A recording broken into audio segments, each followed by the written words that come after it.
आपकी नीयत कोई साफ नहीं थी। आपकी नीयत सिर्फ ये थी कि आप अपना राजनीतिक उल्लू सीधा करें, क्योंकि इन्हें अब एक मौका मिल गया, एक मुद्दा मिल गया कि आइए अब भारतीय जनता पार्टी की सरकार को और नेताओं को किस प्रकार घेरा जाए। मैंने भी वो वीडियो ट्विटर पर भी देखी, वायरल हो रही है कि मोहतरमा झाड़ू लगा रही हैं और बाकायदा एक फोटोग्राफर वीडियोग्राफर को खड़ा कर रखा है और उसे ट्विटर पर पोस्ट कर रहे हैं। ऐसा कौन सा दुख है जिसमें आप सफाई करती हुई नजर आ रही हैं और उस चीज को आप पब्लिसिटी स्टंट बना रही हैं, उस चीज को आप पब्लिसाइज कर रही हैं। जहां उन्हें लगा कि अब घेरने की जरूरत है किसी और को, रूलिंग पार्टी को, भारतीय जनता पार्टी को, तो चलिए आइए अब मैं झाड़ू लगाती हूँ। आप अपनी राजनीति करने आए क्योंकि आपको पता है कि 5 महीने में चुनाव है, वो भी अपराधी होगा उसे सजा मिलेगी। लेकिन कहीं ऐसा तो नहीं है कि कांग्रेस ने ही इस चीज को घुमा फिरा के कुछ करवाया, क्योंकि इन्हें पता है कि 5 महीने में चुनाव है। इस कानून से जब कांग्रेस की सरकार लाने वाली थी तब किसी को कोई आपत्ति नहीं थी, आज कांग्रेस को भी आपत्ति, तो सभी को पता है कि ये षड्यंत्र करा जा रहा है। क्योंकि यहाँ पर जो हो रहा है ना, किसानों के लिए कोई डिमांड नहीं हो रही, किसानों के लिए कोई प्रदर्शन नहीं हो रहा। क्योंकि देखिएगा चुनाव के बाद ये कैसे भागते नजर आएंगे, क्योंकि इनकी फंडिंग बंद हो जाएगी। नवजोत सिंह सिद्धू जी ना थाली के बैंगन बन चुके हैं, कभी इधर कभी उधर। उनको इन सब चीज़ों से अब दूर रहना चाहिए। वो बहुत ही मैच्योर और बहुत ही पुराने व्यक्ति हैं। उन्हें वाकई अगर जनता की सेवा करनी है तो जनता की सेवा करें, अपनी सेवा करके जनता को बेवकूफ। नमस्कार, आप देख रहे हैं ओ न्यूज़ हिंदी और मैं हूं आपके साथ आयुषी श्रीवास्तव। लखीमपुर खीरी का मामला लगातार बढ़ता जा रहा है। आपको बता दें, गृह राज्य मंत्री के बेटे आशीष मिश्रा पर यह आरोप है कि उन्होंने किसानों को गाड़ी से कुचला है, जिसके बाद राकेश टिकैत से लेकर तमाम किसान संगठन अब गुहार लगा रहे हैं, बीजेपी पर आरोप लगा रहे हैं और ये कह रहे हैं कि जब तक कार्रवाई नहीं होगी तब तक वो अंतिम संस्कार नहीं करेंगे। इसके साथ ही कांग्रेस की अगर बात की जाए तो प्रियंका गांधी सुबह सुबह पहुंच गई अपना राजनीतिक उल्लू सीधा करने। हालांकि पुलिस ने उन्हें एंट्री भी नहीं दी, जिसके बाद तमाम राज्यों में बवाल उठा पड़ा है, प्रदर्शन हो रहा है। इसी मुद्दे पर हमारे साथ बातचीत करने के लिए बीजेपी प्रवक्ता निखत अब्बास जी मौजूद हैं। मैम, बहुत बहुत शुक्रिया। मैम, आपने भी देखा है, जो तस्वीर आपने देखी है, सबसे पहले मैं आपसे ये राय जानना चाहूंगी, इस पूरे मामले पे आप क्या कहना चाहेंगे? देखिए, पहली बात तो जो हुआ वो बेहद दुखद है, बहुत ही गलत हुआ और जिसने भी किया है वो बहुत ही निंदनीय है। ये अपराध है और अपराधी को सजा जरूर मिलनी चाहिए। इस बारे में ना ही मेरी पार्टी का कोई और विचार है, ना ही मेरा कोई और विचार है। दूसरा, हमें आपत्ति उन लोगों से है जो यहाँ पर मौका परस्ती कर रही हैं। यहाँ पर कहते हैं ना कि आपत्ति में भी मौका ढूंढना चाहिए, पर तब ढूंढिए जब किसी का फायदा हो रहा है। उसको अपने राजनीतिक उल्लू सीधा करने के लिए इस्तेमाल कर रही हैं, उसको पब्लिसिटी स्टंट बनाकर इस्तेमाल कर रही हैं। वहाँ पर हर राज्य में जाकर और स्पेशली वहाँ जहाँ चुनाव है वहां जाकर आप धरना प्रदर्शन कर रहे हैं, तो साफ दर्शाता है कि आपकी नीयत कोई साफ नहीं थी। आपकी नीयत सिर्फ ये थी कि आप अपना राजनीतिक उल्लू सीधा करें। आपको दर्द नहीं हुआ, बल्कि मुझे तो ऐसा लगता है कि कहीं ना कहीं इन लोगों को खुशी हुई, क्योंकि इन्हें अब एक मौका मिल गया, एक मुद्दा मिल गया कि आइए अब भारतीय जनता पार्टी की सरकार को और नेताओं को किस प्रकार घेरा जाए। जो गलत है उसको सजा मिलेगी, लेकिन आप कब तक तमाशा करते रहेंगे और उससे अपना फायदा खींचते रहेंगे? ये बहुत ही ओछी और छोटी हरकत है, ये आप लोगों को शोभा नहीं देती। मैम, कांग्रेस की बात करें तो कांग्रेस हमेशा ऐसे मौके पर ही मौका परस्ती कहते हैं उसको चली जाती है। जब हाथरस की बात हुई थी तब भी कांग्रेस गई थी। ये जब बात आती है किसानों के हक के लिए तब तो नहीं जाती है कांग्रेस, लेकिन जब ऐसी चीज़ें होती हैं तब बीजेपी पर आरोप लगाया जाता है, बीजेपी के खिलाफ प्रदर्शन किया जाता है। हालांकि प्रियंका गांधी को घुसने नहीं दिया गया। एक तस्वीर भी सामने आई जिसमें प्रियंका गांधी झाड़ू लगाते हुए भी दिखाई दे रही है, तो कहीं ना कहीं मैं जानना चाहती हूँ। बिल्कुल, मैंने भी वो वीडियो ट्विटर पर भी देखी, वायरल हो रही है कि मोहतरमा झाड़ू लगा रही हैं।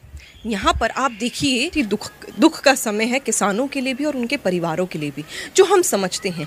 वहाँ पर मोहतरमा झाड़ू लगा रही हैं और बाकायदा एक फोटोग्राफर वीडियोग्राफर को खड़ा कर रखा है, उससे अपनी वीडियो बनवा रही हैं और उसे ट्विटर पर पोस्ट कर रहे हैं। उसे अपने ही ट्विटर के हैंडल से, जो लेफ्ट विंगर्स हैं, जो कांग्रेस परस्त हैं, उन हैंडल से आप ट्वीट करवा रही हैं, उसे वायरल करवा रही हैं। ये कहाँ का दुख है? ऐसा कौन सा दुख है जिसमें आप सफाई करती हुई नजर आ रही हैं और उस चीज को आप पब्लिसिटी स्टंट बना रही हैं, उस चीज को आप पब्लिसाइज कर रही हैं? बिल्कुल अपॉर्चुनिस्टिक तो ये हमेशा रही है कांग्रेस, आज कोई नई बात थोड़ी ना है। जैसे कि आपने भी मेंशन किया कि हाथरस में क्या हुआ था, ऐसा तो है नहीं कि राजस्थान में वहां पर कांग्रेस की सरकार और प्रियंका गांधी वाड्रा को याद नहीं आता है। उन्हें याद नहीं आता है कि वहाँ की बेटियां भी प्रियंका गांधी वाड्रा के प्यार का वेट कर रही हैं, इंतजार कर रही हैं, न्याय का इंतजार कर रही हैं। क्यों वहाँ की बच्चियां वंचित है कांग्रेस की शिद्दत बड़े भरे प्यार से, जो उन्हें उत्तर प्रदेश की बेटियों पे तो नजर आता है, वहाँ पर दर्शाना आता है। पर जहाँ जहाँ इनकी सरकार है, पंजाब में वहाँ पर ड्रग्स होते हैं, उसके बारे में इनका कोई विचार नहीं, कोई टिप्पणी सामने नहीं आती, कोई ये लोग साफ सफाई नहीं देना चाहते, कोई वहाँ पर न्याय की गुहार नहीं लगाता, वहाँ पर कोई झाड़ू पोछा करने नहीं जानती है प्रियंका गांधी वाड्रा। लेकिन यहाँ जहां उन्हें लगा कि अब घेरने की जरूरत है किसी और को, रूलिंग पार्टी को, भारतीय जनता पार्टी को, तो चलिए आइए अब मैं झाड़ू लगाती हूँ।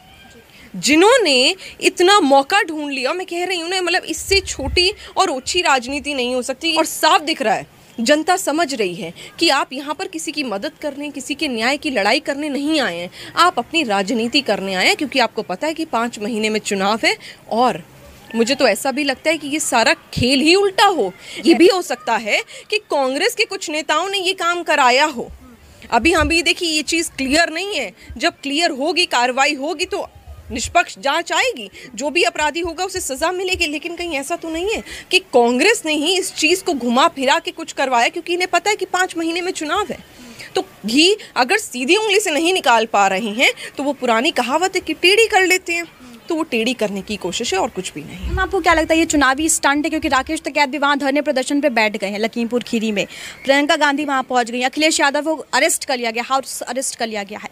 मतलब क्या ये, क्योंकि आने वाले समय में चुनाव है, क्या ये षड्यंत्र था या एक साजिश? क्या लगता है आप? मुझे तो बिल्कुल, तभी मैंने बोला कि मुझे तो लगता है कि ये एक सोची समझी चाल है और ये सारा विपक्ष एक साथ आ गया है।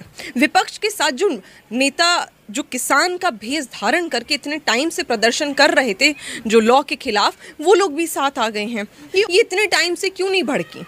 आज तक तो हमने कोई आंदोलन ऐसा नहीं देखा था। आज तक तो कभी हमने नहीं देखा था कि किसानों को कोई आपत्ति हो इस कानून से। जब कांग्रेस की सरकार लाने वाली थी तब किसी को कोई आपत्ति नहीं थी। आज कांग्रेस को भी आपत्ति है, तो सभी को पता है कि ये षड्यंत्र करा जा रहा है। एक काल्पनिक अध्याय रचा गया है, जिसको मद्देनजर रखते हुए आज आप अपनी राजनीति कर रहे हो, अपनी सीटों का आंकड़ा आप उसका आकलन कर रहे हो, यहाँ पर जाति और धर्म में भेदभाव कर रहे हो, किसानों के परिवारों को बरगला कर उनका आप, मैं कहूँगी, सपोर्ट कहीं ना कहीं जीतना चाहते हो। पर आपको समझना पड़ेगा कि जनता बेवकूफ़ नहीं है।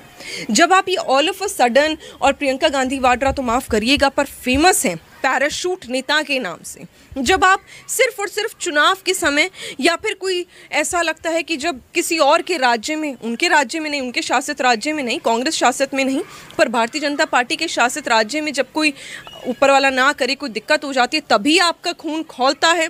तो ये नज़र आने लगता है कि आप सिर्फ और सिर्फ एक प्यादा बनकर बैठी हुई हैं, जिसको इस्तेमाल करा जाता है सोनिया गांधी जी और राहुल गांधी के माध्यम से, जब जब भारतीय जनता पार्टी के लोगों पर, आप लोगों को कोई ना कोई टॉन्ट कसना हो या उनके खिलाफ कोई बात या प्रदर्शन करना हो। हम राकेश टिकैत ने तो साफ अंतिम संस्कार से इनकार कर दिया है।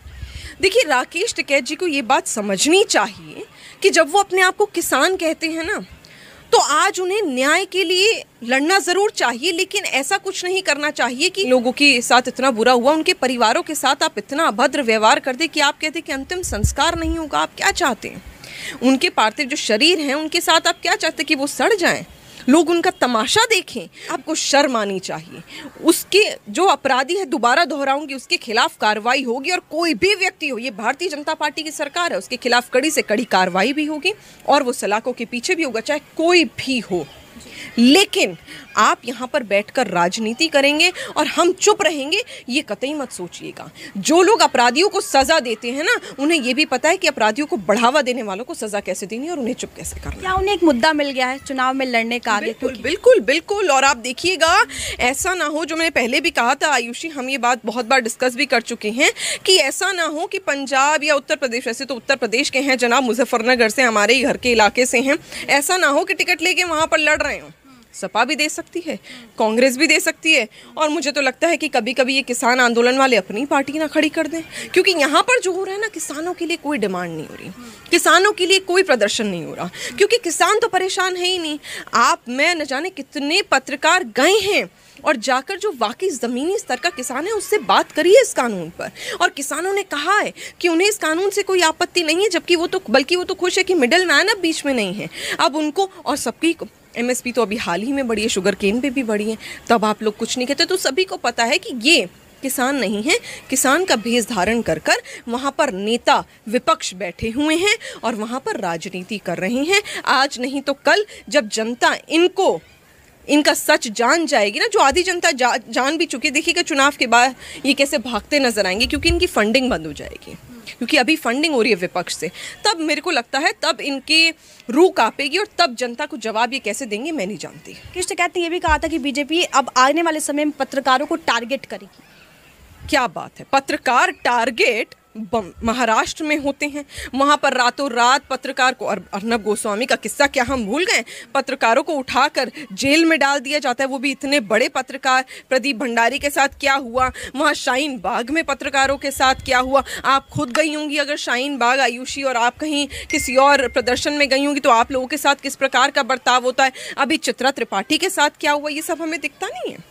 ये तो विपक्ष के द्वारा हो रहा है और आप कह रहे हैं भारतीय जनता पार्टी पत्रकारों पर ऐसे करने वाली है। किस प्रकार की बात कर रहे हैं? मतलब आप कह रहे हो ये वो वाली बात हो गई, हाथ कंगन को आरसी किया, पढ़े लिखे को फारसी किया। जनता देख रही है कि अखबार में, न्यूज़ चैनलों में साफ दिखाई दे रहा है कि विपक्ष है। वो चित्रा त्रिपाठी के साथ जो हुआ, वो किसान नेता थे वहां पर। कहना नहीं चाहिए, मुझे किसानों को बदनाम करते हुए बहुत बुरा लगता है, क्योंकि वो किसान नहीं है, वो नेता हैं। किसान मेरा भाई, मेरे देश का अन्नदाता किसी महिला के साथ इस प्रकार का व्यवहार नहीं करेगा। या आप बताइए, मेरी बात से सहमत नहीं है तो? चित्रा के साथ जो हुआ वो विपक्ष था, वो वहां के नेता थे, किसान का जो बेस धारण करके बैठो। अरे किसको बेवकूफ बनाइएगा, झूठ बोलना बंद करिए। जनता सब समझ रही है। पत्रकारों पर शुरू से लेकर 2014 से शुरू करा था ये नाटक इन्होंने।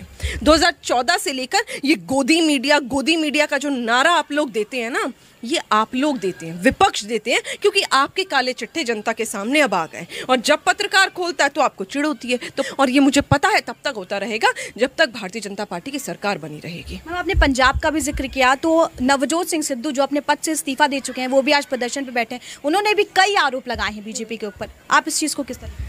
देखिए, नवजोत सिंह सिद्धू जी ना थाली के बैंगन बन चुके हैं, कभी इधर कभी उधर।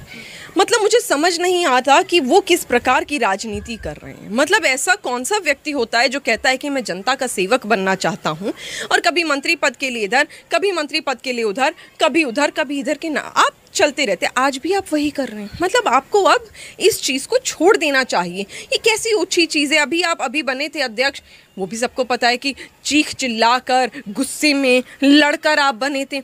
अभी आपने all of a sudden resign कर दिया, तो ये कहीं ना कहीं, और अभी तो सुनने में भी आ रहा था कि शायद आप आम आदमी पार्टी ज्वाइन कर रहे हो। ये भी सुनने में आ रहा था कि आप मुख्यमंत्री का पद मांग रहे हैं। आप चाह रहे हैं कि मुख्यमंत्री का फेस आपको अगर अनाउंस कर दे तो आप उस पार्टी में चले जाएंगे। तो ये सब कहीं ना कहीं दिखा देता है कि आप थाली के बैंगन हैं।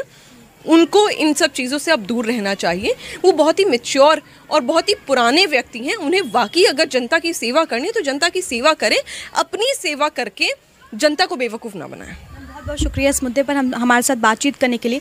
तो ये थी निखत अब्बास जी मैम, जिन्होंने हमें इस मुद्दे पर खास बातचीत की। देखना काफ़ी अहम होगा कि लखीमपुर खीरी मामले में और क्या कुछ राजनीति गर्म होती है। कैमरा पर्सन गुरप्रीत के साथ आयुषी श्रीवास्तव, ओ न्यूज़ हिंदी। जय हिंद।